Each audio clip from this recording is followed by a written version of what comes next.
Si je te montre ça, Ubisoft, Assassin's Creed, comment tu fais pour découvrir les zones? Tu montes en haut d'un clocher, tu prends de la hauteur, hop, tu scannes la zone. Zelda, tu fais comment? For sure. Non, on va pas me dire que la mécanique de Zelda est sortie avant celle d'Assassin's Creed quand même. On va pas avoir le culot de me dire ça non plus. Parce que visiblement, Nintendo aime énormément Ubisoft au point de reprendre des mécaniques de leur jeu pour les mettre dans Zelda. Mais ça choque personne, parce que c'est Nintendo.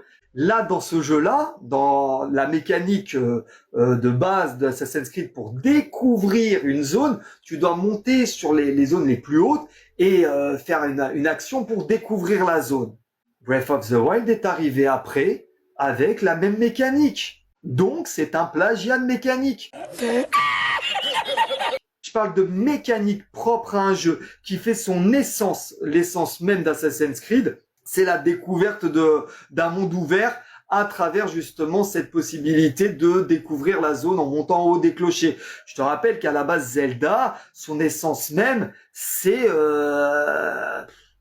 passer de zone en zone assez linéaire. C'était plutôt ça. Non, ce n'est pas du plagiat, mais plutôt une inspiration majeure et une évolution d'un code de conception devenu un standard de l'industrie du jeu vidéo. En droit et dans le jeu vidéo, un concept ou une mécanique de jeu ne peut pas être breveté. On parle d'inspiration ou de réinvention.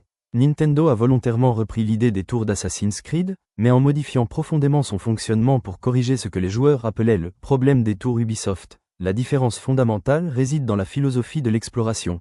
La vision d'Assassin's Creed, Ubisoft, automatique, grimper sur un point de vue révèle la carte géographique et fait apparaître instantanément des dizaines d'icônes de quêtes, de coffres et de collectibles à l'écran.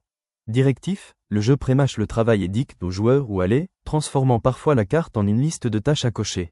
La vision de Breath of the Wild, Nintendo, épurée. Activer une tour Sheikah dévoile uniquement la topographie, les reliefs, les rivières. Aucune icône n'apparaît magiquement sur la carte. Organique, la tour sert de véritable point d'observation.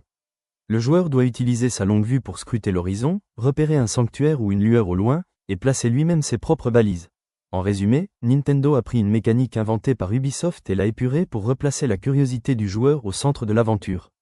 L'ironie veut qu'après la sortie de Breath of the Wild, c'est Ubisoft qui s'est inspiré de Zelda pour concevoir des jeux comme Immortals Phoenix Rising ou modifier l'exploration dans les Assassin's Creed. Ce n'est pas du plagiat. BOTW reprend l'idée des tours, mais Nintendo change la philosophie. Ubisoft révèle des objectifs, Zelda révèle surtout le terrain et pousse le joueur à observer lui-même. Nintendo n'a pas copié bêtement, ils ont transformé une mécanique checklist en outil de curiosité.